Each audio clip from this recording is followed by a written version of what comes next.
বাবাজিরা, আমার আল্লাহর জমিনের সোনামণি আম্মা জান, মা বোন মেয়েরা, আপনাদের খেদমতে আরজ করব, আম্মা জান, আম্মা জান, আম্মা জান, বাতিল ফেরকার খপ্পরে পড়বেন না, পড়বেন না, পড়বেন না।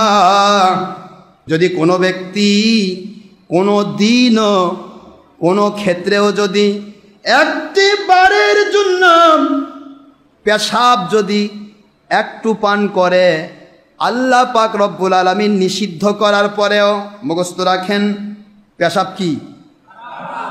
এটা যদি ইচ্ছা করে কেউ পান করে, সারা জীবন না পাক হওয়ার সুযোগ না। আপনি যদি বাতিল 72 ফেরকার মুন্সির কাছে একবার ওই পেশাব মার্কার ডোজ ঢুকে যায়, সারা জীবন আর ওর খপ্পর থেকে বের হয়ে আসার সুযোগ না, রাস্তা নাই।